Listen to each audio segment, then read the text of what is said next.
Are you fighting your own biology right now? Like, think about it. You probably hit the snooze button this morning, felt that, that familiar wave of guilt, and promised yourself that tomorrow would totally be different. Oh, yeah. The classic, tomorrow I'll wake up and meditate lie we all tell ourselves. Exactly. Tomorrow you'll be one of those people who just springs out of bed. But what if your so-called bad habits are actually just your brain desperately trying to optimize an environment it, well, wasn't built for? It's a really fascinating reframe. I mean, we spend so much energy judging our routines instead of actually analyzing the mechanics behind them. Right. We build these behavioral structures around ourselves every single day, and we're often completely blind to the blueprints we're actually using. Which is exactly our mission for you today. Yeah. We are unpacking a really compelling slice of life script from an educational show called The English Corner. Yeah, and on the surface, the source text is just a dialogue designed for language learners, right? Like mapping out daily vocabulary. Yeah, totally. But underneath that, it's this brilliant case study of two completely contrasting archetypes. We've got Sarah, the ultimate morning person, and Tom, a classic night owl. And they're comparing how they structure their 24 hours. And looking past the basic vocabulary, what you actually get is a masterclass in habit formation, energy management, and cognitive loading.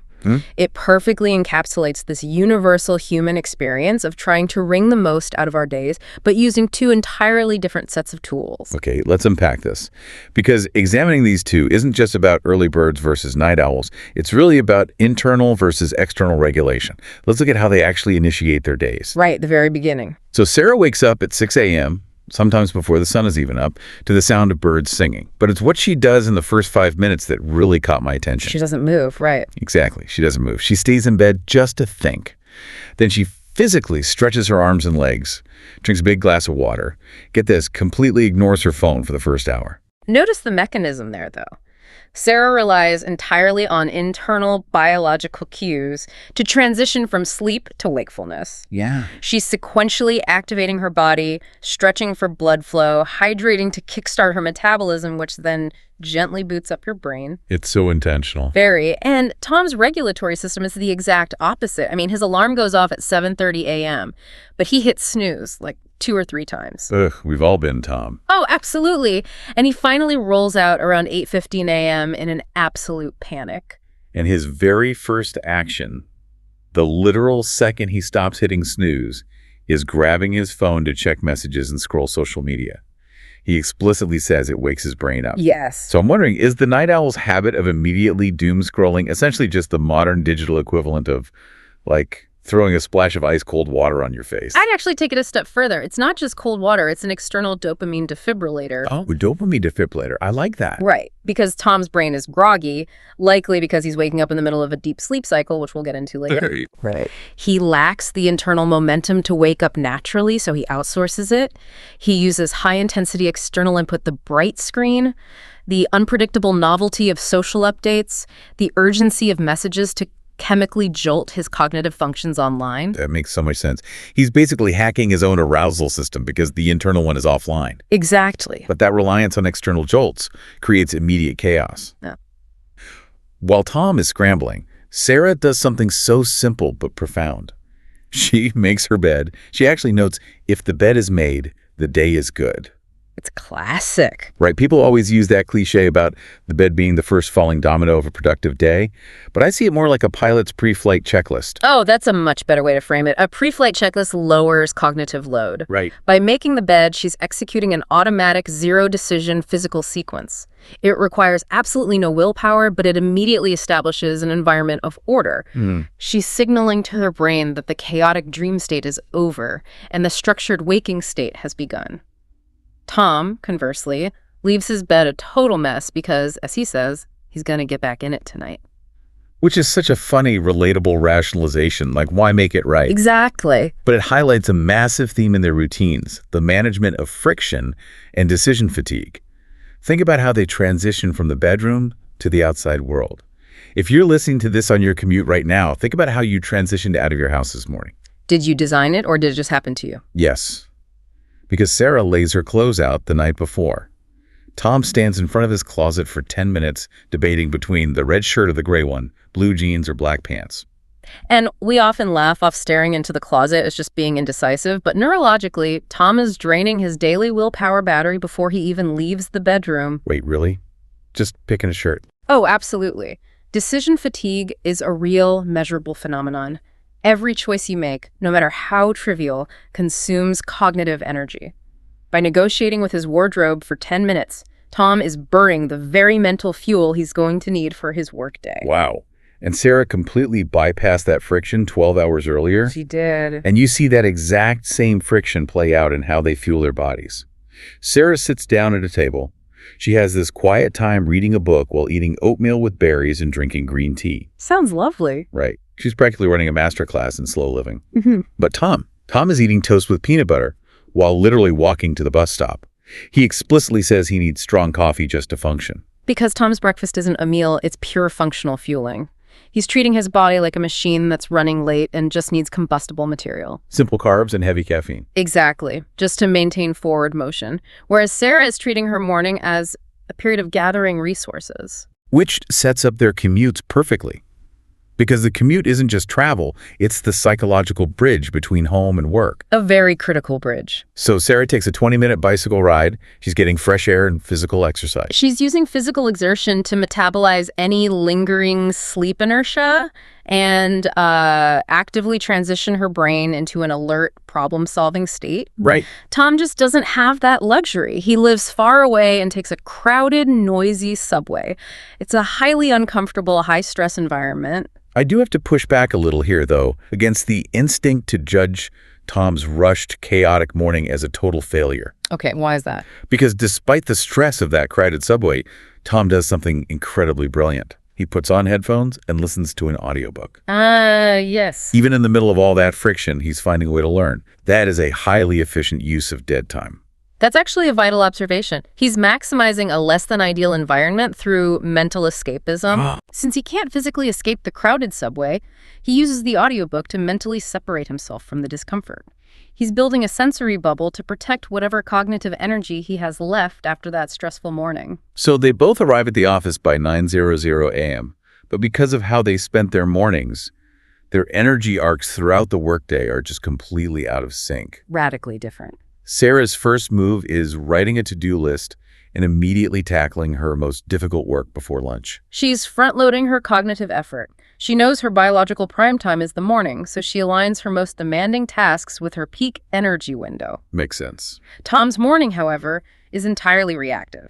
He spends it in meetings, which he describes as talk, talk, talk. He's bouncing off other people's agendas rather than driving his own. And the way they recover from that morning output is fascinating. It tells you everything about their underlying stimulation profiles. At lunch, Sarah brings a homemade meal, usually a salad or pasta, walks to a nearby park, and eats alone under a tree. Just her and the trees. Yeah.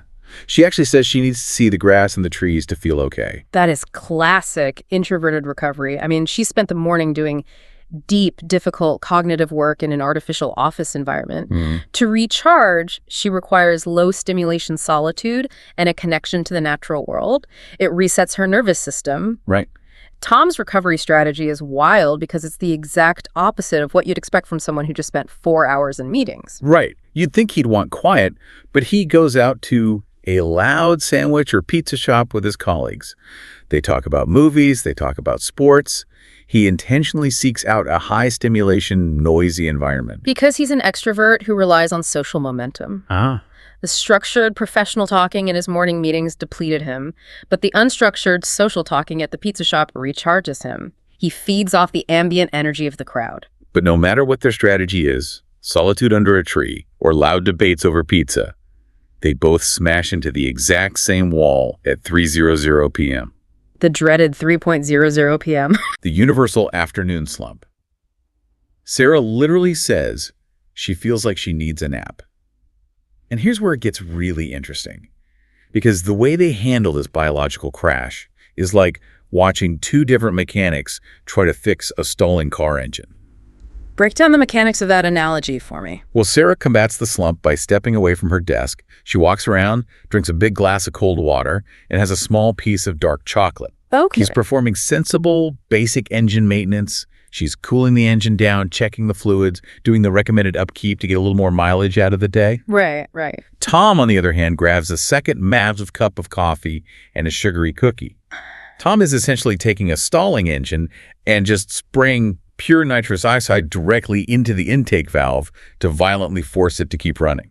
The nitrous oxide metaphor is spot on, especially when you look at the biology of what they're actually doing. Yeah. The 3:00 p.m. slump is caused by a natural dip in our circadian rhythm, combined with a buildup of adenosine, which is the chemical that makes us feel sleepy. Okay, so Sarah's approach. Sarah's approach of gentle movement and hydration naturally elevates her heart rate, clearing out some of that brain fog, while the dark chocolate provides a very mild, sustained lift. And Tom's approach. Tom is engaging in chemical warfare with his own nervous system. Chemical warfare. Literally. The sugary cookie spikes his blood glucose, giving a rapid but super unstable energy surge. And the massive dose of caffeine doesn't actually give him energy, it just temporarily blocks his brain's adenosine receptors so he can't feel how tired he actually is. Oh, wow. It's a synthetic peak that guarantees a catastrophic crash later. Sarah even warns him in the script. She says, "Be careful with the sugar, Tom." But he knows it's a quick fix. Yeah. He just doesn't care because he needs to survive until 5:00 p.m. Right. And that nitrous oxide blast completely dictates the trajectory of their evenings. This is where their two invisible architectures really diverge. Sarah clocks out at 5:03 p.m. She gets back on her bike, which she notes is crucial for forgetting about work stress. She's utilizing that physical transition again. The morning bike ride boots up the work brain. The evening bike ride flushes the cortisol and shuts the work brain down. Mm-hmm. She's actively constructing a boundary between her professional and personal life. And her personal life is incredibly grounded. She gets home and tends to her plants, which she finds very relaxing. She cooks dinner from scratch, fresh fish and vegetables. Think about the intentionality required for that, though. Nurturing living plants and cooking raw ingredients requires sustained, gentle attention. Yeah. But she has that attention to spare because she managed her friction and energy so well throughout the day. Her willpower battery isn't empty. Exactly. She winds down by reading, listening to music, or doing yoga. She specifically avoids television. By 10:00 p.m., she puts on her pajamas, and she is asleep in 5 minutes flat. No.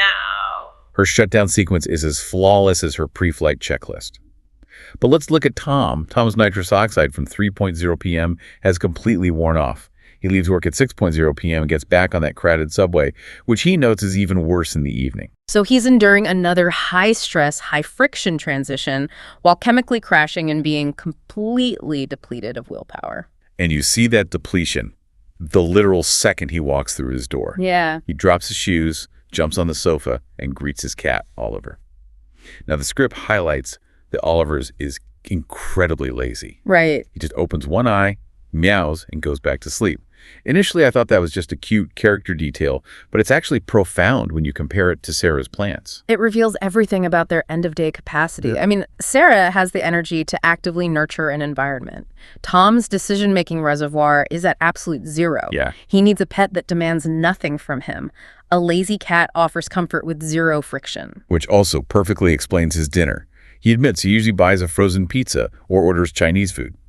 Sarah points out that it's expensive and unhealthy, and even offers to teach him a pasta recipe. Right.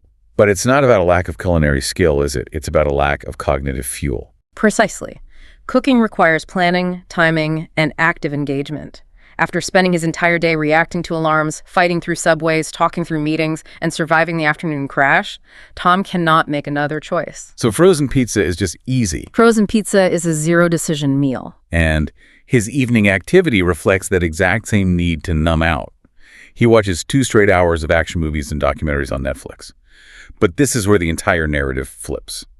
Because around 11:30 p.m., after he's physically recovered and that early evening exhaustion has passed, Tom experiences a second wind, a massive one. This is the critical pivot point of his entire 24-hour cycle. While Sarah's brain completely shuts down at 9:00 p.m., Tom suddenly hits a profound creative peak at midnight.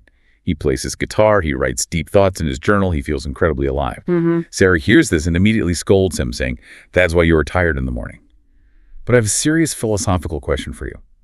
Are we conditioned to judge Tom too harshly just because society's schedule favors the early bird? It's a brilliant question, and the science of chronotypes strongly supports Tom here. Oh, really? Yeah. A chronotype is your body's natural inclination to sleep at a certain time. Society operates on a rigid 9 to 5 schedule, which heavily subsidizes Sarah's early bird biology. She gets positive reinforcement from the world for waking up at 6 a.m. Makes sense. But Tom is a natural late chronotype. He's biologically wired to peak late at night. He isn't failing at his routine. He's fighting an unwinnable war against standard business hours. He's literally creating art and journaling while the rest of the world is asleep. There is immense beauty in that midnight isolation. Absolutely. But it creates this brutal cycle because he finally goes to bed at 12:30 a.m., but he doesn't go to sleep. He lies in the dark and scrolls on his phone for another 20 minutes. And we could easily dismiss this by saying, well, the blue light suppresses melatonin, which ruins his sleep quality. And that's biologically true. Sure. But psychologically, something much deeper is happening. Have you ever heard of revenge bedtime procrastination? I have, actually. But tell me how it applies to Tom here. Revenge bedtime procrastination happens when people feel they have no control over their daytime hours. Their time is stolen by crowded commutes, endless meetings, and, societal obligations. Okay. So they refuse to go to sleep early as a way to reclaim personal freedom. Tom is sacrificing his future morning energy to steal back a few minutes of autonomy in the dark. Giving up the phone feels like surrendering his last shred of control. Wow. When Sarah suggests leaving the phone in the living room, Tom actually calls it a very scary idea. It is terrifying to him because that screen is his only tether to personal agency before the alarm resets the whole punishing cycle. So when we synthesize all of this, the waking mechanisms, the friction management, the energy arcs, the chronotypes, we hit a fundamental realization. We are looking at two people who are optimizing for completely different outcomes using the exact same 24-hour baseline. Sarah trades late-night inspiration for morning peace, predictable energy, and extremely low daily friction. And Tom is forced to trade his morning calm and his physical health for that precious midnight burst of creativity and social momentum. There is no single correct architecture here, only different sets of trade-offs. And understanding those trade-offs allows us to stop judging our own habits and start actually designing them. Once you see the invisible blueprint, you can change where the walls go. I love that. Once you see the blueprint, you can change the walls. Yeah. Which brings me to a final thought I want to leave you with today. We've spent this time analyzing how perfectly adapted or maladapted Sarah and Tom are to their specific routines. Yeah. But what would happen if they were forced to swap lives for just one day? Oh, the friction would be staggering. Imagine Sarah's brain completely short-circuiting as she tries to strum a guitar and write profound journal entries at midnight. She'd be a zombie. She wouldn't even make it past 10:00 p.m. Right. Or imagine Tom, forced out of bed at 6 a.m., sitting in complete silence, trying to find spiritual enlightenment in a bowl of oatmeal and a chirping bird. He'd lose his mind. Would he find a new gear? Or would it just be pure, unadulterated misery? It really makes you think about how rigid your own invisible blueprints have become, and what incredible things you might discover if you decided to radically redraw the lines tomorrow morning. It's a wild experiment to picture. Thank you so much for joining us on this deep dive. We hope we gave you a new lens to look through the next time your alarm goes off or the next time you decide to hit snooze and steal back 5 more minutes of your life. We'll see you on the next deep dive.